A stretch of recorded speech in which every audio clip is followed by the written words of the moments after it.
नमः संस्कृताय नमस्कार प्रिय विद्यार्थियों, स्वागत आपका अपने YouTube चैनल समर्पण संस्कृत क्लासेस पर। जैसा कि आप सभी को पता है कि हम कर रहे हैं HT TGT PGD संस्कृत विषय की तैयारी। तो आपने अगर अभी तक चैनल को सब्सक्राइब नहीं किया है तो चैनल को सब्सक्राइब कर लीजिए और वीडियो को अंत तक जरूर देखिएगा, क्योंकि ये क्लास आप सभी के लिए ही बनाई गई है। तो अगर आप लोग ही इस क्लास को पूरा नहीं देखते हैं तो जो मैं ये जो वीडियो बनाती हूँ इसका कोई औचित्य नहीं रह जाता है।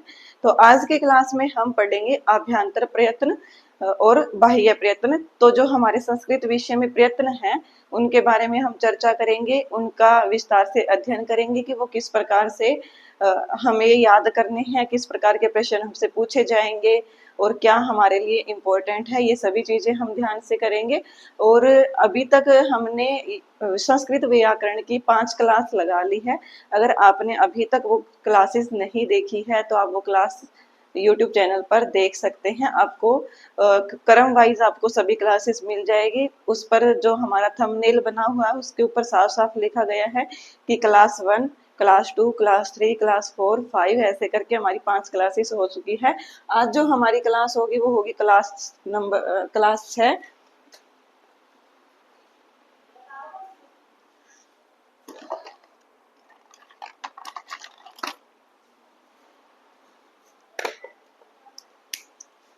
क्लास नंबर कितना है हमारा? क्लास नंबर है हमारा 6।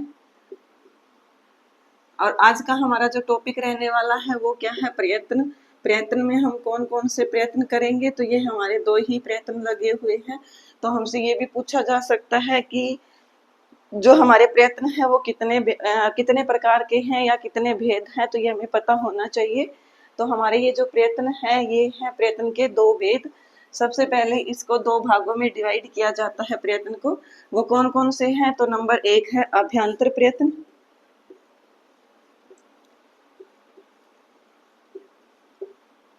और आपसे एक रिक्वेस्ट है कि वीडियो की क्वालिटी जो है वो कैमरे में 1080 और 60p बोलते हैं, मुझे खुद नहीं पता ये क्या होता है, लेकिन इतनी क्वालिटी है इसकी।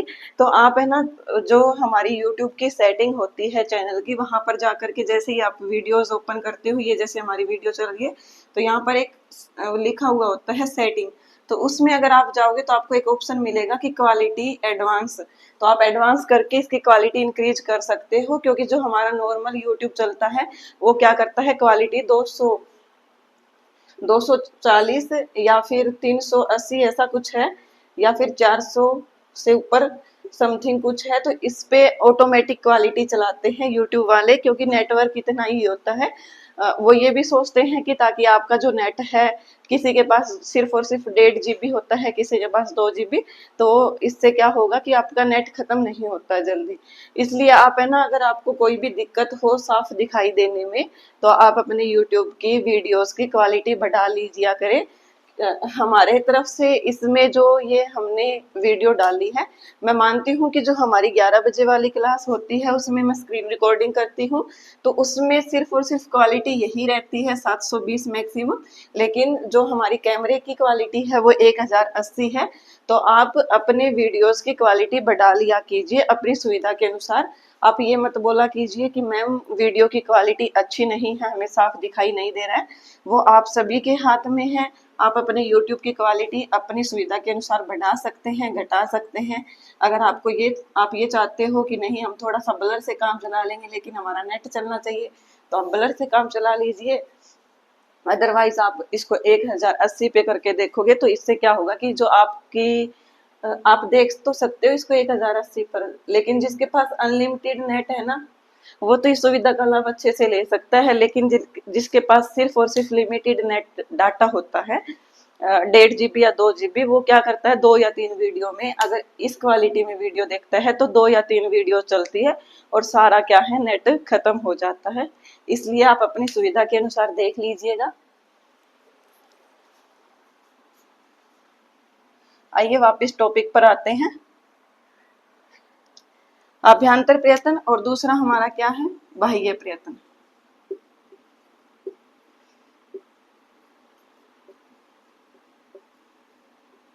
फिर इनके और पार्ट किए गए हैं अभ्यंतर प्रयत्न के और बाह्य प्रयत्न के। तो वो प्रयत्न हम जानते हैं कि अभ्यंतर प्रयत्न में क्या क्या है।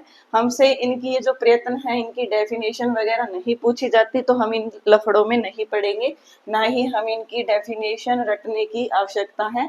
तो आप ये अच्छे से ध्यान रखिएगा। हमें सिर्फ ये पूछा जा सकता है कि प्रयत्न कति भेदः, तो प्रयत्न के दो भेद है, कौन कौन से हैं, तो अभ्यंतर प्रयत्न और बाह्य प्रयत्न। अगर हमसे अभ्यंतर प्रयत्न के कितने प्रकार है या कितने भेद है तो ये पूछ लिया जाए तो ये हो जाएंगे हमारे 5, और बाह्य प्रयत्न के पूछ लिए जाए तो ये हो जाएंगे हमारे टोटल 11। तो सबसे पहले हम अभ्यंतर प्रयत्न के बारे में जानते हैं कि इसके ये जो 5 भेद है ये कौन कौन से हैं। 5 भेद हैं, कौन कौन से हैं। सबसे पहला है स्पृष्ट प्रयत्न, दूसरा है हमारा ईशत स्पृष्ट। ईशत का अर्थ क्या होता है, ईशत का अर्थ होता है थोड़ा।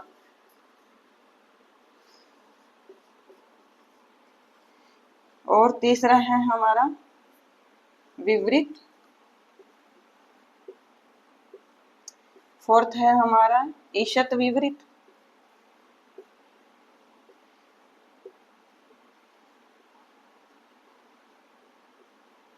और पांचवा है हमारा संवृत। तो ये वेरी वेरी वेरी इंपॉर्टेंट है, आपको अच्छे से पता होना चाहिए। और हमसे ये पूछे भी जाते हैं कि ये जो प्रयत्न है ये कौन कौन से हैं, इनके भेद कितने हैं, और ये भेद है जो इनके अंदर अंदर वर्णों की कौन कौन सी संख्याएं जो वर्ण है वो कौन कौन से गिने जाते हैं।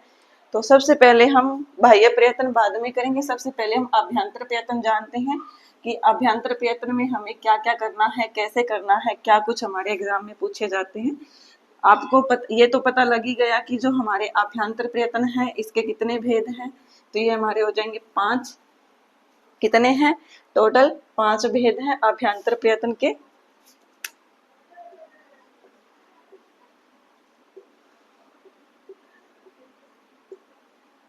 अभ्यंतर प्रयत्न इसके कितने भेद हैं, तो इसके टोटल 5 भेद हैं। 5 भेदों में सबसे पहले हमारा भेद आता है स्पृष्ट। क्या है स्पृष्ट।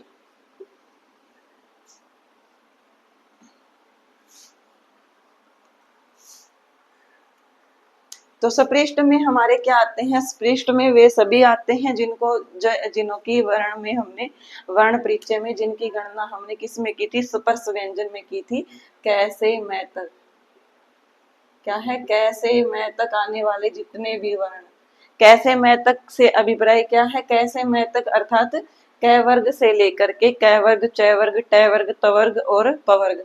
तो ये सभी क्या है, ये सभी के सभी कितने अक्षर हो जाते हैं टोटल 25 अक्षर इसके अंदर आ जाते हैं। 25 अक्षर बोल लीजिए या इनको वर्ण भी बोल सकते हैं।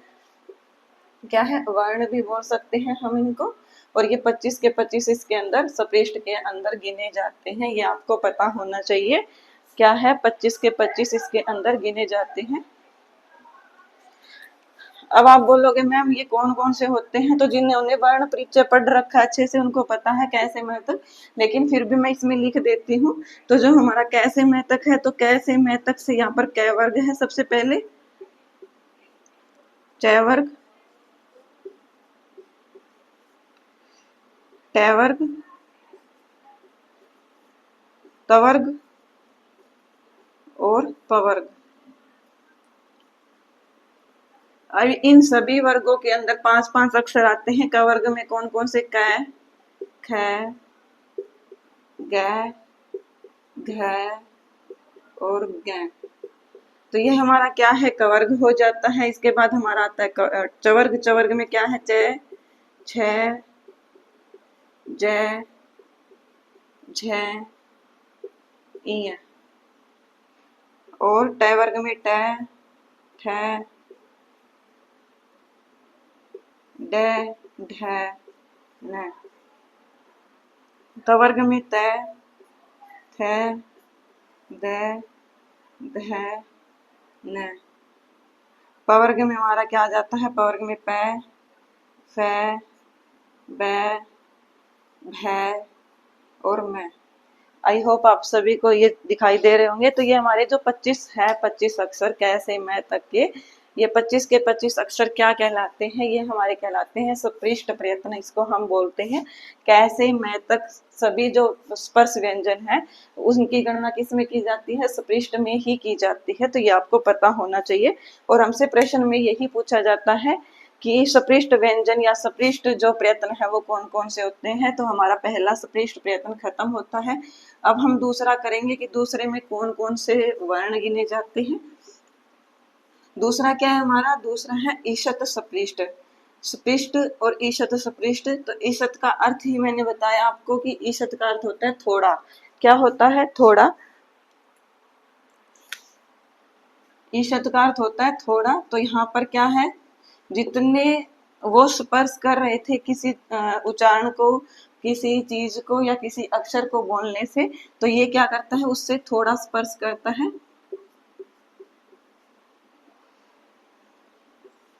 तो ये हमारा हो जाएगा दूसरा ईशत सपृष्ट।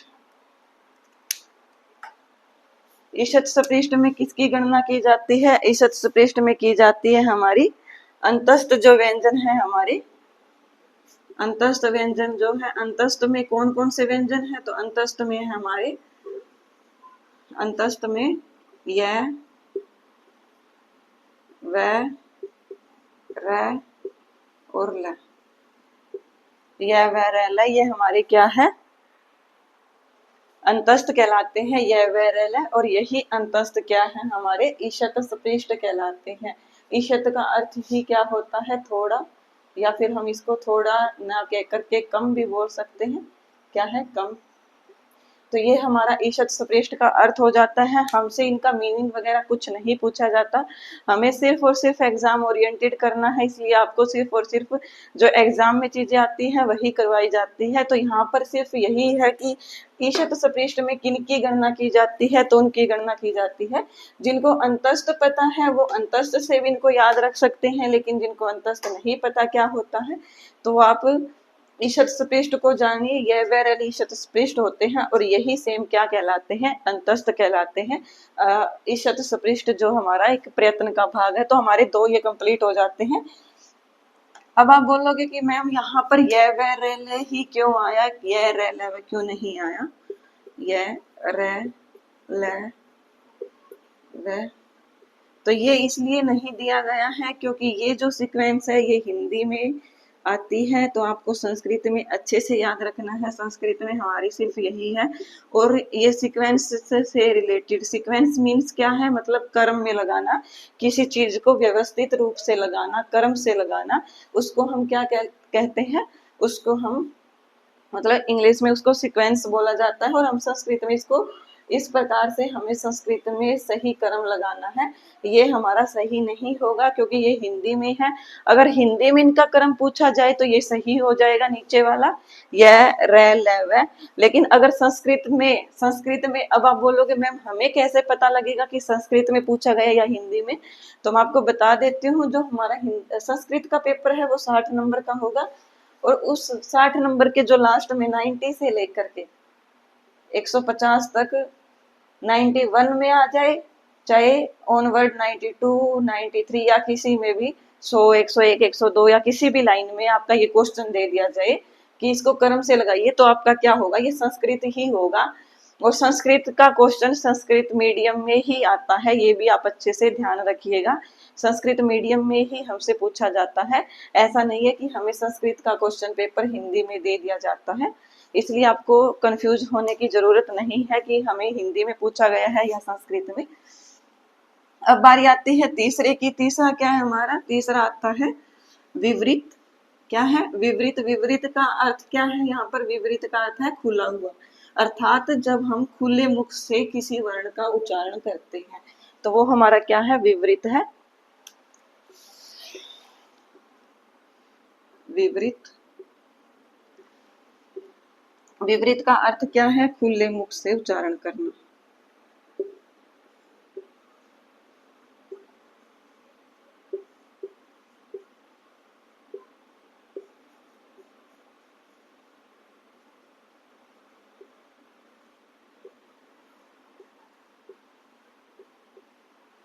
खुले मुख से उच्चारण करना अर्थात जब हम किसी वर्ण की खुले मुख से, मतलब जैसे हम बोलते हैं ए आ ई, तो इससे क्या है, हमारा मुख जो है, मुख वो क्या है, खुला रहता है, तो विवरित क्या कहलाता है, खुले मुख से। अब बात आती है कि विवरित में कौन कौन से वर्ण गिने जाते हैं, तो वो आएंगे हमारे सभी स्वर। क्या है, सभी स्वर। सभी जो स्वर है, जितने भी स्वर हैं हमारे, जितने भी आज तक हमने स्वर पढ़े हैं, कितने पढ़े हैं ये आप मुझे कमेंट करके बताओगे, क्योंकि मैंने वर्ण परिचय में आपको अच्छे से बताया है कि हमारी किस कवि के या सॉरी किस लेखक के अनुसार या किस व्याकरण के अनुसार कितने जो हमारे स्वर है, तो वो आप मुझे कमेंट करके बताओगे। अगर आप स्पेशली सीधा लिख रहे हो एनसीईआरटी के अनुसार, तो आप ये लिखोगे कि एनसीईआरटी और स्वर वर्ण इतने। और अगर आप पाणिनीय शिक्षा के अनुसार लिख रहे हो, तो आप इस साथ में ये लिखोगे कि पाणिनीय शिक्षा के अनुसार स्वर इतने हैं। तो आई होप आप समझ गए होंगे। अब हमारे विवृत में सभी गिने जाते हैं, जैसे ए आ ई, बड़ी ई, उ, बड़ा उ, री री, ये सभी क्या है हमारे, ए ऐ ओ औ, ये सभी विवृत कहलाते हैं। अब स्वरों की जैसे हमने बात कर ही ली है, तो मैं आपको साथ साथ ये भी बता देती हूँ कि विवृत के साथ साथ हम एक संवृत और जान लेते हैं, जिसमें स्वर ही होते हैं। तो आप बोलोगे मैम स्वर तो आपने अभी अभी बताया कि स्वर हमारे विवृत होते हैं, तो संवृत स्वर कैसे हो गए, तो मैं आपको बताती हूँ। ये जो संवृत है, ये हमारा, वैसे तो ये हमारा 5वां है, पर इनकी हमसे सीक्वेंस नहीं पूछी जाती है कि पहले विवरित होगा संवृत होगा, ऐसे तो विवरित तो हम इनको कैसे भी याद कर सकते हैं, तो ये हम चौथा मान लेते हैं हमारा संवृत। अब संवृत क्या है, संवृत का अर्थ है अर्थात जो कम खुला हुआ है, थोड़ा सा सिकड़ा हुआ है। तो यहाँ पर संवृत क्या है, सिर्फ और सिर्फ एक ही ए, क्या है, ए। तो यहाँ पर संवृत जो है वो ए है, सिर्फ और सिर्फ एक ही है। अब आप बोलोगे कि मैम अभी अभी आपने बताया कि विवृत में सभी स्वर आते हैं, विवृत में सभी स्वर आते हैं, तो ये ए अलग से कैसे आ गया, क्या विवृत में ए नहीं गिना जाता? तो मैं आपको बता देती हूँ, विवृत में भी ए गिना जाता है। क्या है, जो हमारा विवृत है, विवृत है, इसके अंदर भी ए की गणना की जाती है, ए आ ई ऑनवर्ड। तो यहाँ पर क्या है, इसके अंदर भी ए की गणना की जाती है और यहाँ भी ए की गणना की जाती है। लेकिन अगर हमसे सीधा पूछा जाए कि जो ए है इसका प्रयत्न कौन सा होगा, तो ये हो जाएगा हमारा, मतलब ये पूछा जाएगा हमसे कि जो हमारा ए है, ए स्वर वर्ण, इसका अभ्यंतर प्रयत्न कौन सा होगा, तो वो हमारा हो जाएगा संवृत। लेकिन एक लघु सिद्धांत कौमुदी के अनुसार हमें एक चीज और दी गई है, जो हमें दी गई है वेरी वेरी इंपॉर्टेंट है, और यही प्रश्न पूछा जाता है कि प्रक्रिया दशायाम, प्रक्रिया दशायाम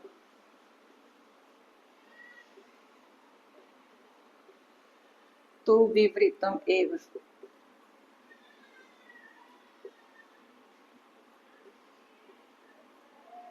तो हमसे प्रश्न में फिर पूछा जाएगा, ये आपको ये लाइन वेरी वेरी इंपॉर्टेंट है, किसके लिए कही गई है, जानिए। प्रक्रिया दशा में तो विपरीत ही होता है। क्या होता है, अभी अभी हमने जाना कि ये जो हमारा ए स्वर है ये संवृत होता है। अगर हमसे नॉर्मली पूछ लिया जाए कि ए जो स्वर है हमारा, इसका प्रयत्न कौन सा है, तो वो हमारा हो जाएगा संवृत। क्या हो जाएगा, संवृत। लेकिन हमसे ये पूछ लिया जाए प्रश्न में, प्रश्न याद रखना आप अच्छे से, अगर हमसे ये पूछ लिया जाए कि प्रक्रिया दशा में जो ए है, प्रक्रिया दशा में जो ए है वो क्या कहलाता है, तो ये हमारा कहलाता है विपरीतम एव, अर्थात विपरीत ही कहलाता है। एक बार फिर से मैं अच्छे से लिख देती हूँ, आपको अच्छे से पता होना चाहिए।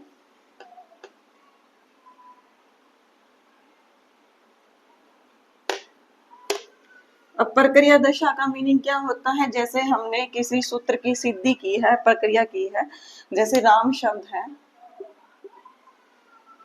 राम शब्द, तो हम इसको जब सूत्र लगा करके कोई भी सूत्र का प्रयोग करते करते करते राम, बाद में हम जब लिखते हैं राम है, और फिर लिखते हैं इति सिद्धम, जब हम स्टार्टिंग में एमए में पढ़ते थे तो हमें ये इतनी शिद्दम आ जाता था, बड़ी खुशी होती थी, सच बता रही हूँ।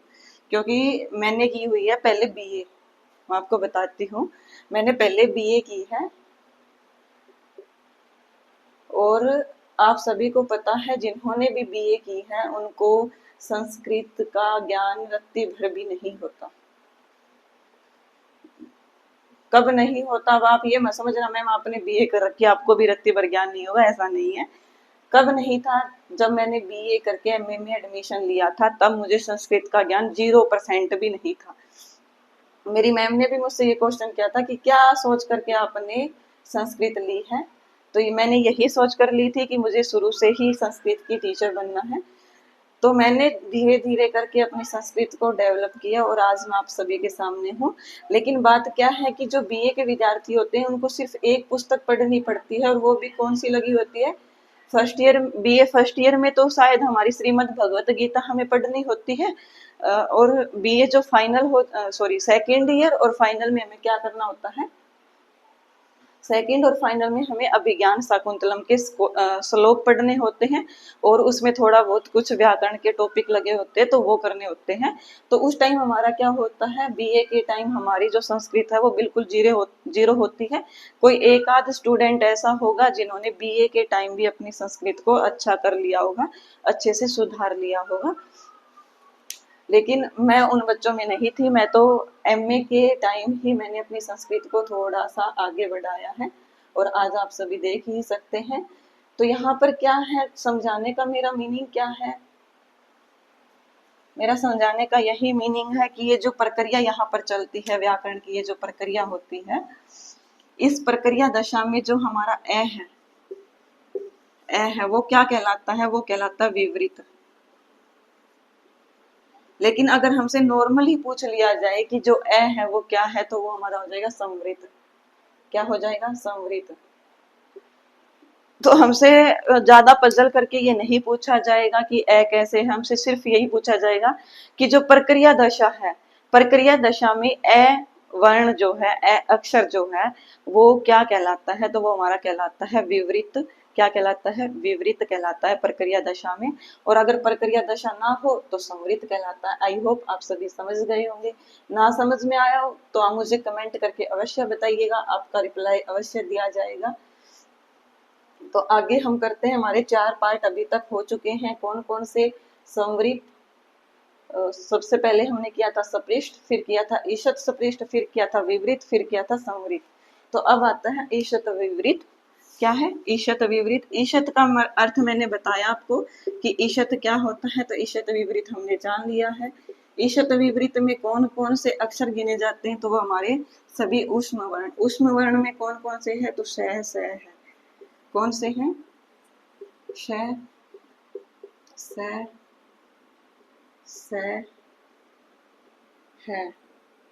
ये सभी हमारे क्या है, ये हमारा तालव्य स है, ये मूर्धन्य स है, और ये दंत श है। तो ये हमारा क्या है, और ये है।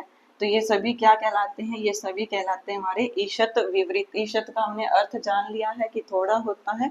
आई होप आप सभी को ये दिखाई दे रहा होगा अच्छे से। ऊष्म वर्ण इसमें गिने जाते हैं। ईशत विवृत आपको ऐसे याद नहीं रहते, तो ये शय यहाँ पर उठा करके और यहाँ से ये शय याद रख सकते हैं, क्योंकि सेम सेम से ही है। और ये देखिए, मतलब इसके अंदर भी यही शय दिया हुआ है, तो आप इसको अच्छे से इस प्रकार से याद रख सकते हैं। आई होप आप सभी को ये पांचों के पांचों अभ्यात्र प्रयत्न समझ में आ गए होंगे। अब हम करते हैं बाह्य प्रयत्न, जिसको बिल्कुल अच्छे से समझेंगे।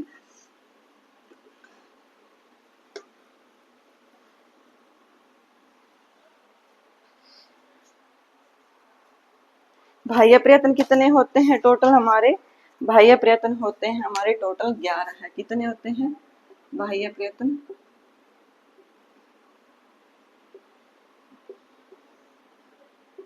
बाह्य प्रयत्न हमारे टोटल 11 होते हैं।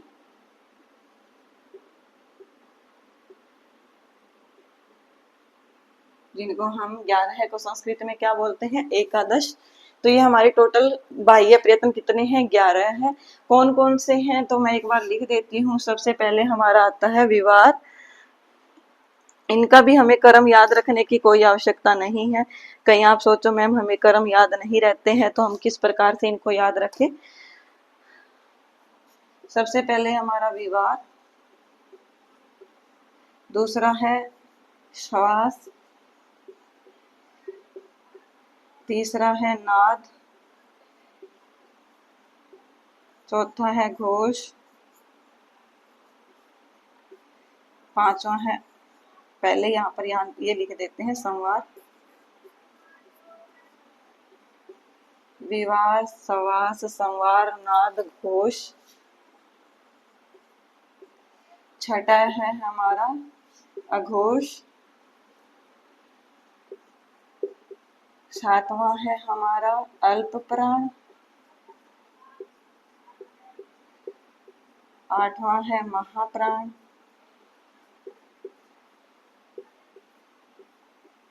नौवां है उदात्त, 10वां है अनुदात्त,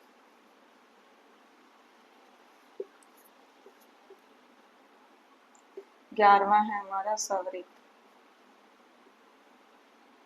क्या है 11वां हमारा सवरित है। आई होप आपको दिखाई दे रहा होगा अच्छे से। सबसे पहला क्या है, विवार, सवास, नाद, संवार, घोष, अघोष, अल्प प्राण, महाप्राण, उदात, अनुदात और सवरित। ये टोटल हमारे कितने हो जाते हैं, 11 हो जाते हैं। इनका स्क्रीनशॉट आप ले सकते हैं या आप कॉपी में भी उतार सकते हैं। अब हम इनको एक एक करके जानते हैं। तो सबसे पहले हम ये जानेंगे कि उदात, अनुदात और सवरित जो है, उदात, अनुदात और सवरित, तो सबसे पहले हम इन्हीं को जानेंगे। वैसे इनको डीपली कब करेंगे हम, इनको डीपली हम करेंगे जब हम संज्ञा सूत्र पढ़ेंगे, क्योंकि उसमें भी हमसे ये पूछे जाते हैं।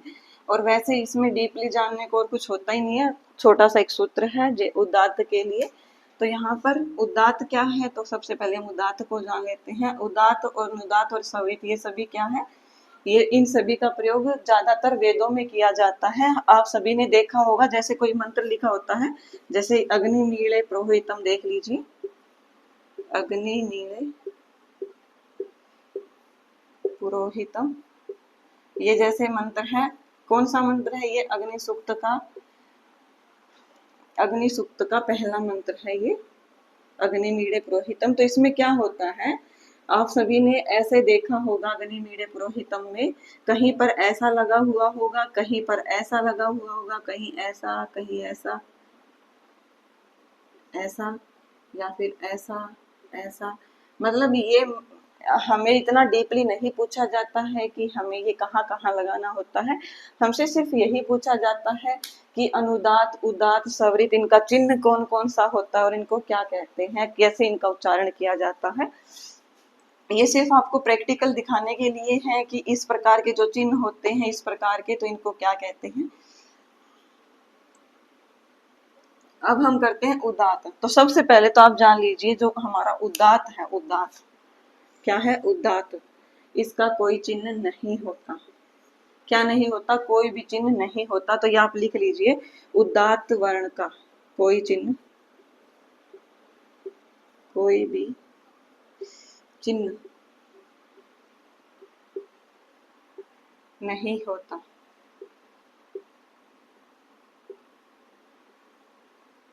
अब बारी आती है इसकी डेफिनेशन की। तो हम इसको क्या बोलते हैं, उच्चैरुदात्त, उच्चैरुदात्त।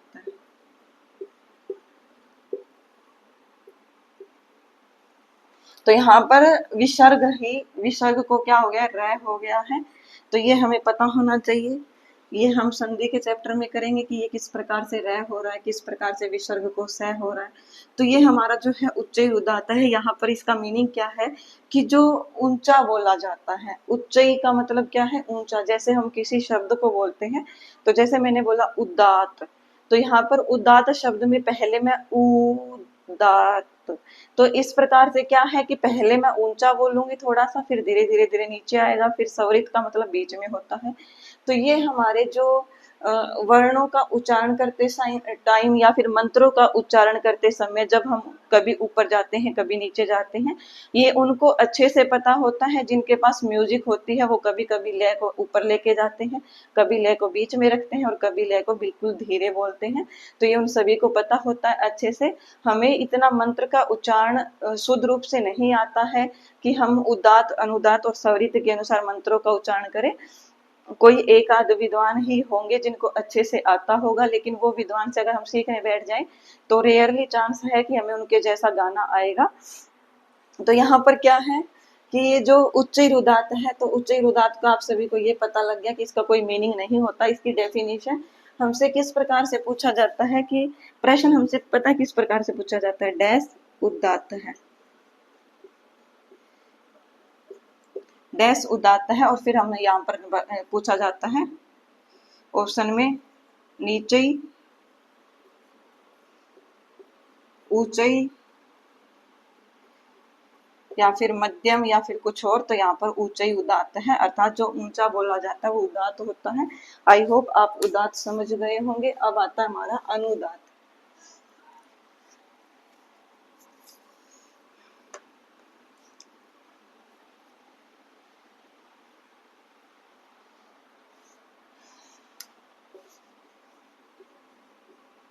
अनुदात, तो यहाँ पर अनुदात की डेफिनेशन क्या है, तो सबसे पहले हम डेफिनेशन को जानने से पहले अनुदात का चिन्ह जान लेते हैं। अनुदात का चिन्ह क्या होता है, जो नीचे पड़ी रेखा होती है हम उसको अनुदात बोलते हैं। क्या बोलते हैं, अनुदात। जैसे मैंने यहाँ पर कोई अक्षर लिखा, वेद लिख दिया, वेद, तो यहाँ पर क्या है, यहाँ पर इस प्रकार से मैंने लगा दिया, तो इसका मतलब ये क्या हो गया, ये क्या है, एक अनुदात का चिन्ह है। अर्थात हमें क्या करना है, जब हम उच्चारण करते करते वेद को बोल करके द बोलेंगे तो हमें अपनी जो गति है उसको क्या करना है, नीचा करना है। हमें, हम जैसे जोर से बोलते आ रहे हैं फिर हम मध्यम हो रहे हैं फिर हमें धीरे करना है।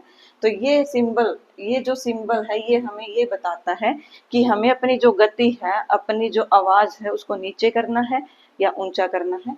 तो ये हमारा जो वेद के नीचे ये जो बड़ी रेखा है ना, इसको हम क्या बोलते हैं, अनुदात।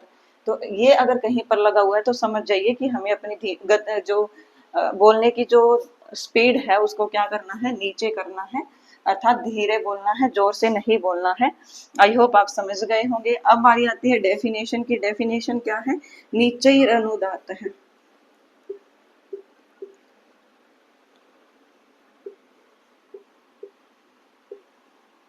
नीचैर अनुदात है। तो यहाँ पर क्या है, अभी हमने जान ही लिया कि जो जब हम किसी शब्द का या किसी मंत्र का उच्चारण करते हैं तो उसमें क्या होगा कि जो हमारी जो बोलने की क्षमता है उसको क्या है कि कभी हम ज्यादा तेज बोलेंगे, कभी हम धीमे। तो जो हमारी तेज होगी, जो बोलने की लय होगी वो तेज होगी मंत्र को, तो वो उदात होगा। और अगर नीचे आएगी तो वो अनुदात होगा, बीच में रहेगी वो स्वरित। तो आप सभी समझ गए होंगे, जो नीचे वाला होता है वो अनुदात कहलाता है। क्या कहलाता है, अनुदात। आप सभी इसको ऐसे भी समझ सकते हैं कि उदात के अपोजिट अनुदात। तो उदात ऊंचा है तो अनुदात नीचा हो जाएगा हमारा। सिंबल आप सभी ने जान ही लिया है, किसी अक्षर के नीचे पड़ी रेखा को हम अनुदात कहते हैं। अब बारी आती है हमारे तीसरे प्रयत्न। कौन सा है तीसरा प्रयत्न, वो है हमारा स्वरित। क्या है हमारा, स्वरित। और स्वरित क्या है, स्वरित है ना तो अनुदात है और ना ही उदात है, बल्कि बीच का है। मध्य में जो होता है ना वो ही स्वरित कहलाता है। और इसका सिंबल क्या होता है, इसका सिंबल होता है, जैसे मैंने कोई अक्षर लिख लिया यहाँ पर ऋग्वेद, ऋग्वेद, तो यहाँ पर ये जो रेखा लगी हुई है, आपने मंत्रों में कहीं पर भी देखी होगी ऐसी रेखा, या फिर यहाँ लगा दी गई है। तो ये क्या है, ये जो चिन्ह दिया हुआ है ये किसका चिन्ह है, ये स्वरित है। क्या है, स्वरित। आपने सुक्त पढ़े हैं वहां पर ये जरूर देखे होंगे, ऐसी बात नहीं है जिन बच्चों के पास संस्कृत है उनको ये नहीं पता होता। तो ये जो मध्यम का है, जब हम ऊंचा बोल रहे होते हैं फिर हम अनुदात में नीचा बोलते हैं, और जब हमें बीच का बोलना होता है तो ये हमारा क्या कहलाता है, स्वरित कहलाता है।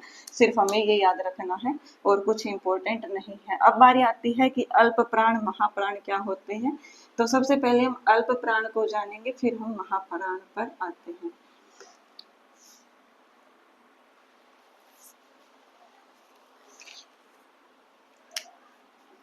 अल्प प्राण हमारा कौन सा है, तो चौथा है हमारा अल्प प्राण।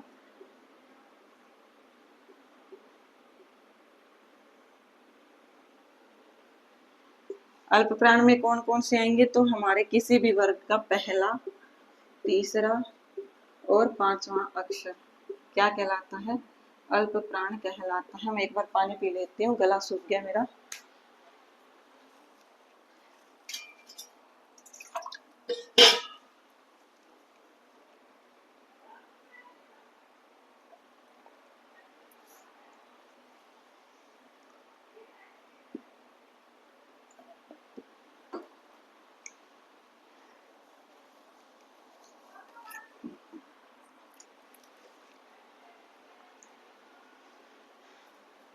तो जो ये हमारा पहला, तीसरा और पांचवा अक्षर है, अब आप बोलोगे मैम ये किस चीज के अक्षर है, पहले, तीसरे, पांचवें, हम किस प्रकार से पता लगाएंगे।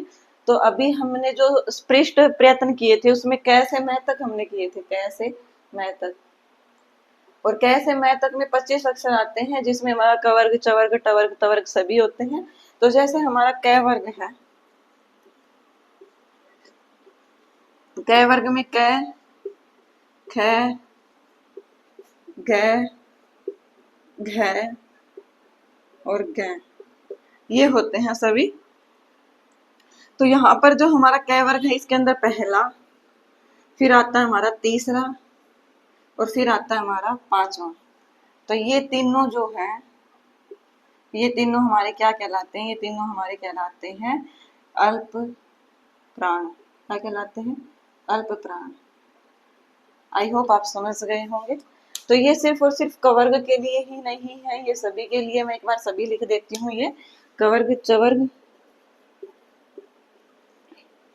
चवर्ग में भी च, छ, ज, झ, य, टवर्ग, ट, ठ, ड, ढ, न, तवर्ग, त, थ, द, ध, न, और फिर क्या आता है पवर्ग, प, फ, ब, भ और मैं। तो यहाँ पर हमारा प्रत्येक वर्ग का पहला, तीसरा और पांचवा, पहला, तीसरा, पांचवा, पहला, तीसरा, पांचवा, पहला, तीसरा, पांचवा, ये सभी हमारे क्या कहलाते हैं, जो भी मैंने गोल दायरे किए हैं वो सभी हमारे अल्प प्राण है। क्या कहलाते हैं, अल्प प्राण। अब बारी आती है महाप्राण की, तो मैं महाप्राण भी इसी के अंदर समझा देती हूँ। मैंने कलर चेंज किया है, आई होप आपको विजिबल होगा। तो जो हमारे महाप्राण है, महाप्राण, इसके अंदर हमारे किसकी गणना की जाती है, प्रत्येक वर्ग के दूसरे और चौथे अक्षर की। किसकी गणना की जाती है, प्रत्येक वर्ग के दूसरे और चौथे अक्षर की। तो आपको अगर ऐसे याद नहीं रहता कि महाप्राण किसको कहते हैं, अल्प प्राण किसको कहते हैं, तो आप पहले क्या कीजिए, अल्प प्राण को छांट दीजिए। अल्प प्राण जो छंट जाएगी, उसके बाद जो भी बचता है, ख और ग, छ, ज, ठ, ढ, य, थ, ध, फ और भ। तो ये सभी हमारे क्या हो जाएंगे, जो हमने ग्रीन कलर से गोल दायरे किए हैं, वो सभी हमारे क्या हो जाएंगे, वो सभी हमारे हो जाएंगे महाप्राण। क्या हो जाएंगे, महाप्राण हो जाएंगे। आई होप आपको अच्छे से दिख रहा होगा। थोड़ी क्वालिटी बढ़ा लीजिएगा अगर नहीं दिखाई दे रहा है तो ये सभी हमारे क्या है, अल्प प्राण और महाप्राण। तो चौथा हमारा अल्प प्राण है, तो पांचवा हमारा महाप्राण हो जाएगा।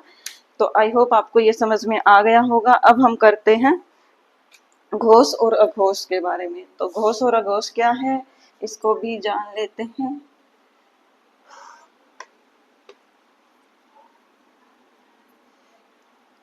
पहले एक बार घोष और अघोष को अलग से जान लेते हैं, फिर हम इनको इकट्ठा पढ़ेंगे।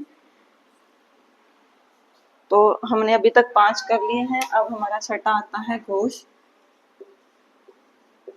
और सातवां क्या है, अघोष है। घोष और अघोष। तो ये जो हमारा अघोष है ये क्या है, अघोष हमारा पहला और दूसरा अक्षर है। क्या है, पहला और दूसरा अक्षर। और घोष जो है वो है हमारा पहला, सॉरी, तीसरा, चौथा और पांचवा। तो अब आप बार बार मुझे ये नहीं पूछोगे कि मैम ये पहला दूसरा अक्षर कौन सा होता है, तीसरा चौथा पांचवा अक्षर कौन सा होता है। ये आप सभी को क से मैं तक अर्थात कवर्ग में कौन कौन से अक्षर आते हैं, चवर्ग में कौन कौन से आते हैं, टवर्ग, तवर्ग, तो ये सभी वर्ग आपको अच्छे से याद करने हैं। और ये मैंने आपको वर्ण परिचय में पहले ही करवा दिए हैं। अब आप ये नहीं बोलोगे कि मैम हमें ये नहीं आते हैं। तो हमने क्या है, हमने जो वर्ग पढ़े उसका प्रत्येक वर्ग का तीसरा, चौथा, पांचवा अक्षर हमारा घोष वर्ण कहलाता है। और अघोष वर्ण प्रत्येक वर्ग का पहला, दूसरा, अर्थात कौन कौन से, क, ख, फिर आता है हमारा च, छ, ट, ठ, त, थ, प, है। तो ये सभी हमारे किस में आ जाएंगे, ये सभी हमारे आ जाएंगे अघोष में। बाकी जो रहते हैं वो किस में आ जाएंगे, घोष में आ जाएंगे। आई होप ये समझ में आ गया होगा। टोटल हमारे 7 हो चुके हैं। अब बारी आती है विवार, संवार, समास, नाद की। तो इनको भी हम अच्छे से कवर करते हैं और यही हमसे ज्यादातर पूछे जाते हैं पजल करने के लिए। तो क्या है, विवार, समास और अघोष। विवार ये एक साथ ही पढ़े जाते हैं, अलग अलग नहीं पढ़े जाते हैं। विवार, समास और अघोष।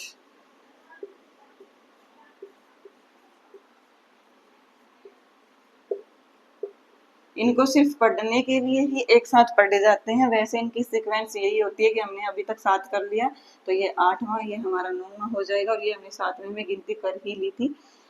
तो आप ये नहीं सोचोगे कि मैम ये टोटल ही 8 का होगा तो ये पूरा का पूरा एक में ही आएगा, ऐसा नहीं होगा।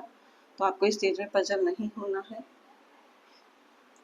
विवार और समास और अघोष में किसकी गणना की जाती है, तो वो की जाती है खर प्रत्याहार की।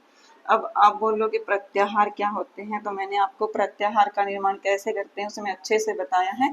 यहाँ पर बार बार आपको एक ही चीज नहीं समझाई जाएगी। खर प्रत्याहार का निर्माण किस प्रकार से किया जाता है, माहेश्वर सूत्रों से खर प्रत्याहार किस प्रकार, सॉरी, माहेश्वर सूत्रों से प्रत्याहार का निर्माण कैसे करते हैं, तो आप ये वीडियो देख सकते हैं। ये हमारी क्लास 2 नंबर से है, तो आप उसको देख लीजिएगा। प्रत्याहार कैसे बनाए जाते हैं, तो जो हमारा खर प्रत्याहार है वही क्या कहलाता है, विवार, समास और अघोष कहलाता है। क्या कहलाता है, विवार, समास और अघोष कहलाता है। और उसके बाद जो हमारा क्या है, संवार, नाद, घोष है। संवार, नाद और घोष। संवार, नाद, घोष। इसके अंदर किसकी गणना की जाती है, तो संवार, नाद, घोष में हस प्रत्याहार। क्या है, हस प्रत्याहार।